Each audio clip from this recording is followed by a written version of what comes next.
You should not have to abandon yourself and your values in order to maintain friendships or relationships with other people.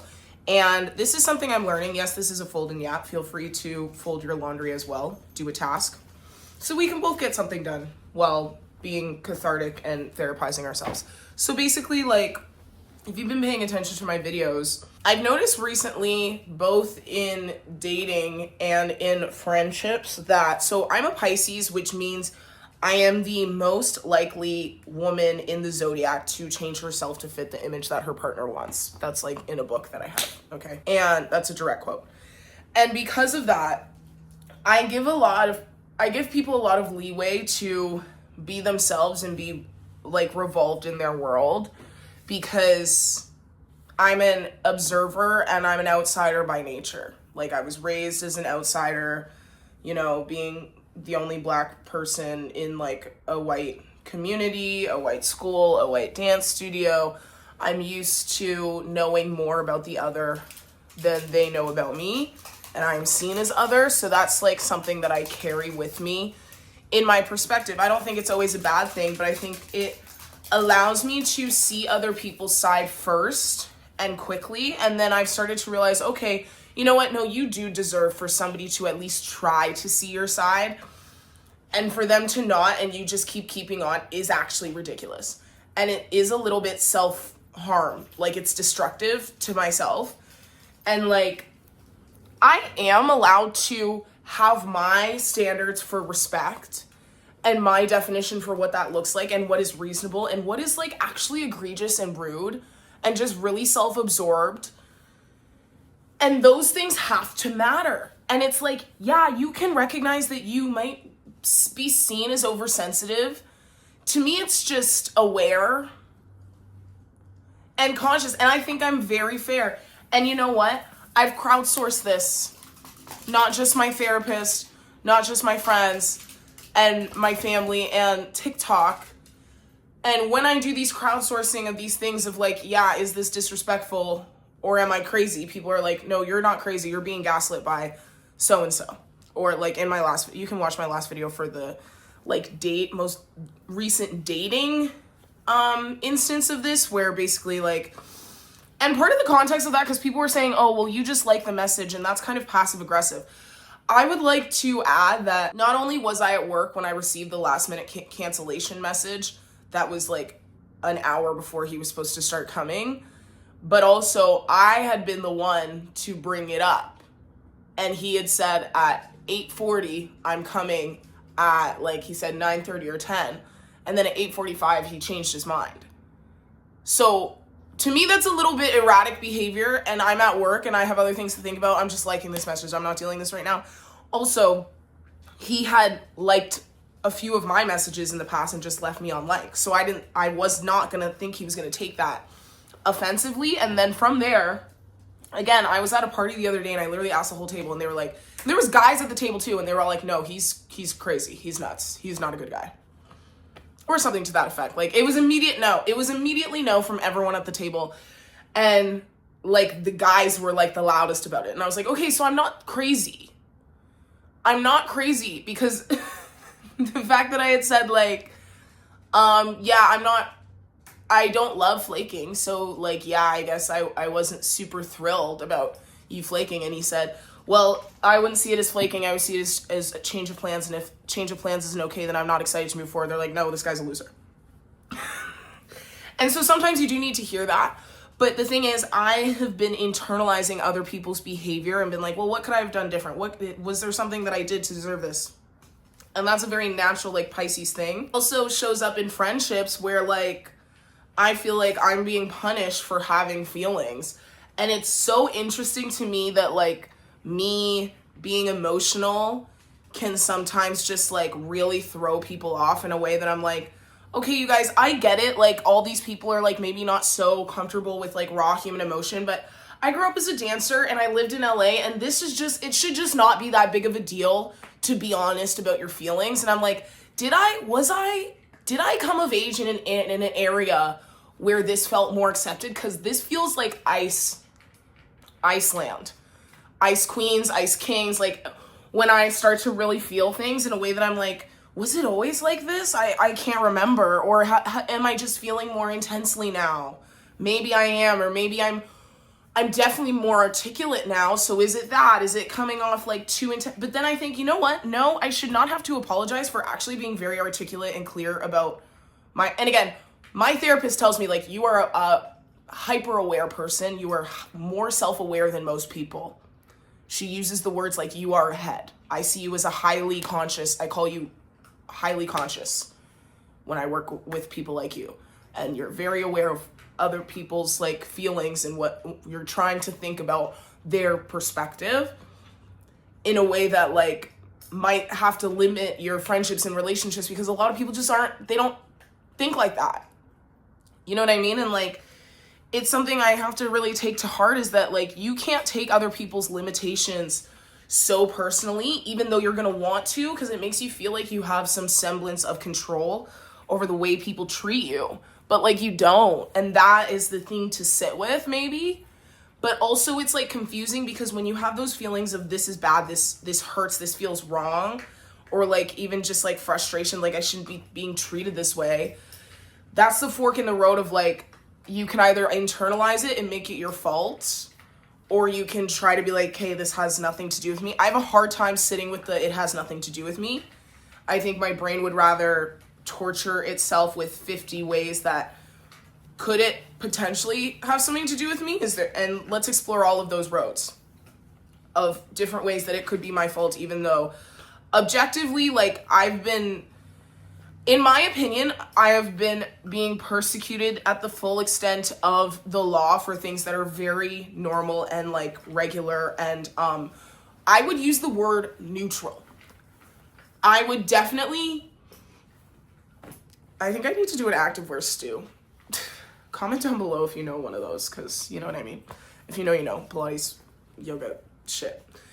And I have been persecuted for not looking high energy or looking happy in a way that I am struggling to wrap my head around. Like, and I do want to like, it's somebody that I like really had a good amount of time knowing them. So I'm like, I don't know when I ever presented myself as this person that you were asking for, because I just don't think I ever did.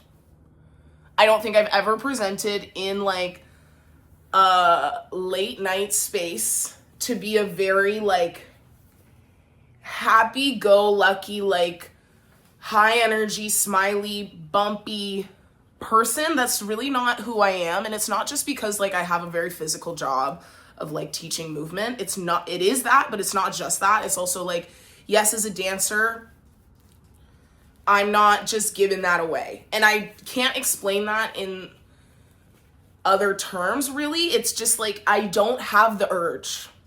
I'm actually a very relaxed, I come across very like low-key orangutan, I think, to people in real life. Like, people in college always used to think, and this was before I'd ever even experienced any gardening, so to speak, and they just thought that I was that lifestyle just because that's how I naturally appear. I appear like hyper chill, I think, sometimes. And why do I need to apologize for that? I'm not sure. And for it to be interpreted in a way that somebody could be offended simply because this is a direct quote, didn't look happy. And because I cared about this person, I really have tried to wrap my head around it, and I actually can't. Like, I think my value system of like showing up authentically, and not just in like this woo-woo way, but like realistically, as somebody who has been paid to dance and be in rehearsals, unless you are paying me to perform a certain way, who are you to think you have that sort of jurisdiction over what my energy outwardly presents, especially when, in my opinion, you're asking for somebody that doesn't exist. The version of me that you were expecting, I don't think I've ever been. So it's weird to me to ask that from someone who's never presented as that.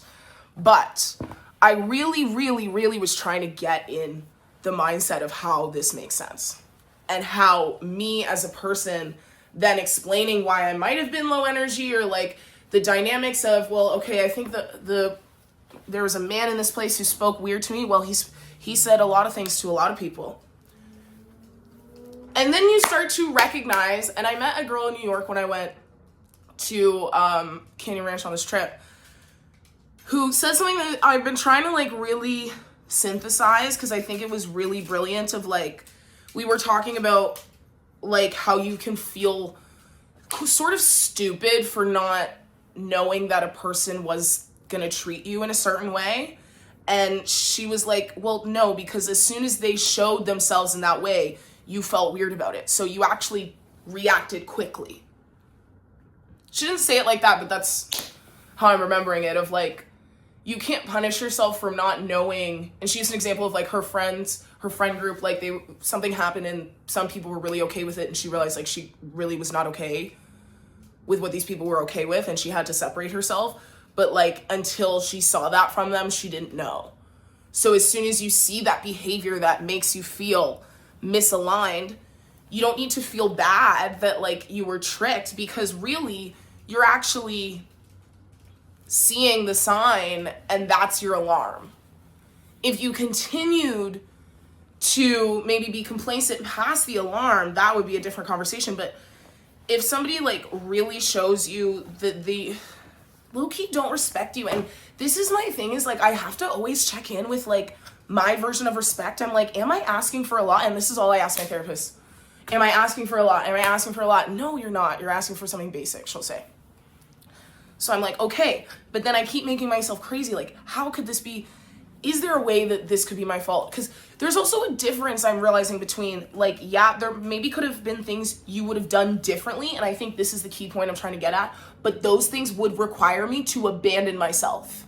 And that's why I didn't do those things. So yes, maybe if I did control myself and shrink myself in a certain way, things would have gone differently. But that wouldn't be fair to me.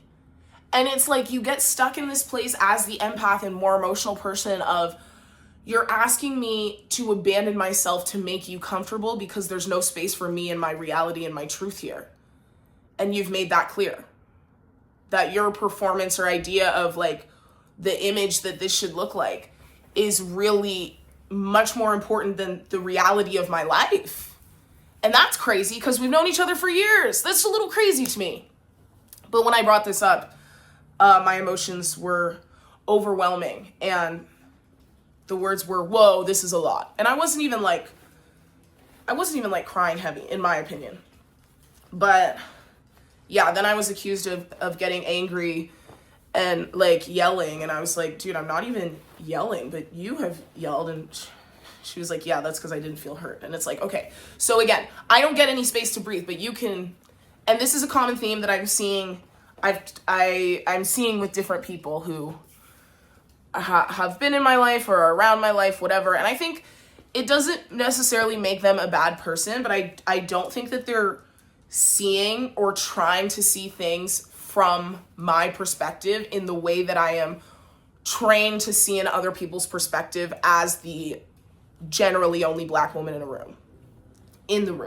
And then the respect for the effort that it takes to always be that one is not respected or cared for in a way that I start to think is a little bit neglectful. If you want to say you care about someone, care about a person, if they're like consistently in rooms where they're the only one of something, and you don't let them feel anything in those rooms but perform happiness, and then you punish them for not looking happy and high energy because, well, so, blah, blah, blah, well, this person might have spoken to your other friends. Okay, I can't be... It feels yucky. Like, it started to... whoa.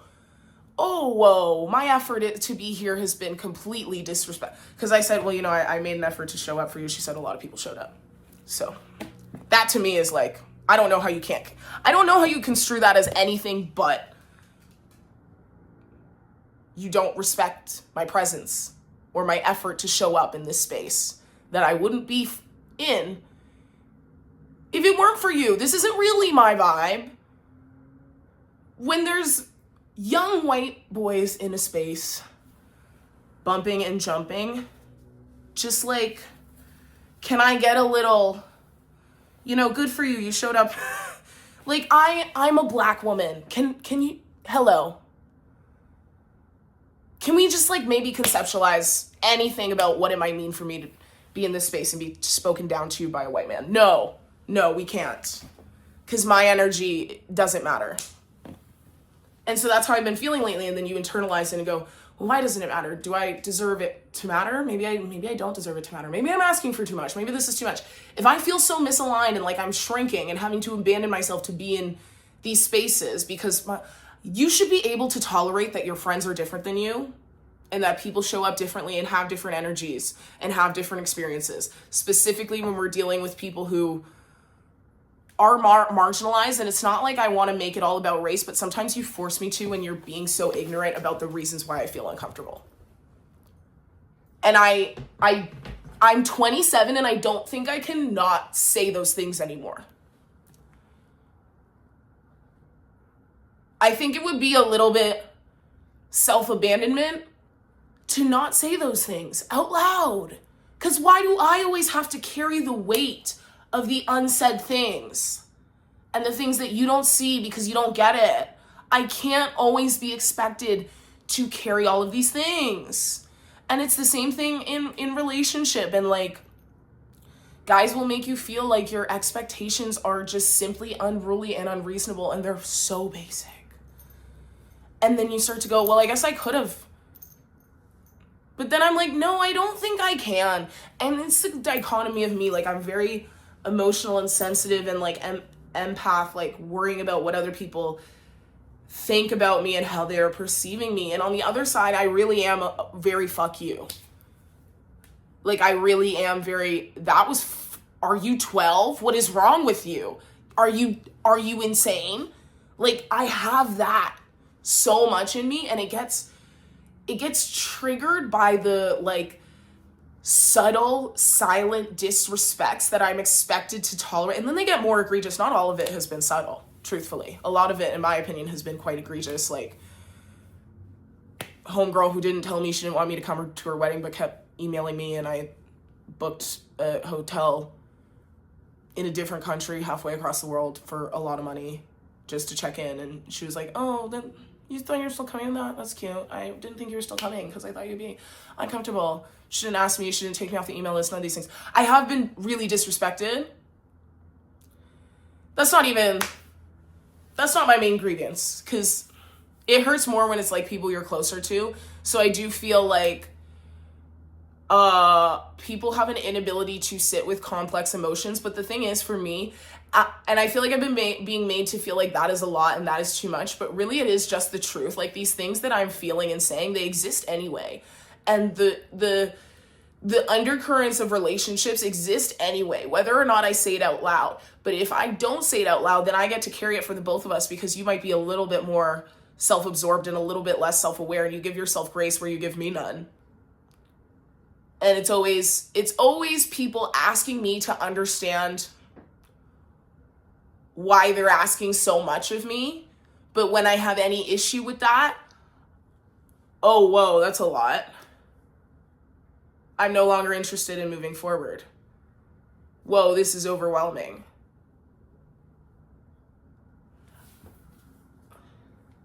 I don't think I can be held responsible for being the one who can hold the complex emotions and say, yeah, this is what's happening here, and this is what's happening here, and there is both, and they should all matter.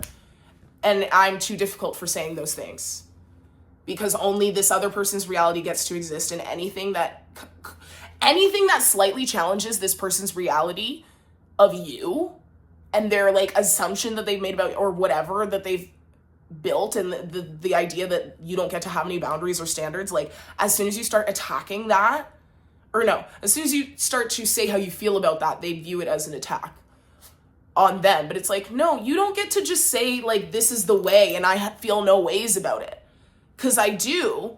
Whether or not I say it, I do. So why don't I say it so I don't have to carry it? But no, you're supposed to carry all of these things that you're observing and feeling that make you feel misaligned without telling anyone else, so that you're uncomfortable and they get to be comfortable. And I just think that's actually really whack. So we're making space for that today, and my laundry is folded. comment down below, because I can't be the only one. I know I'm not the only one. Okay, see you later. Love you. Bye.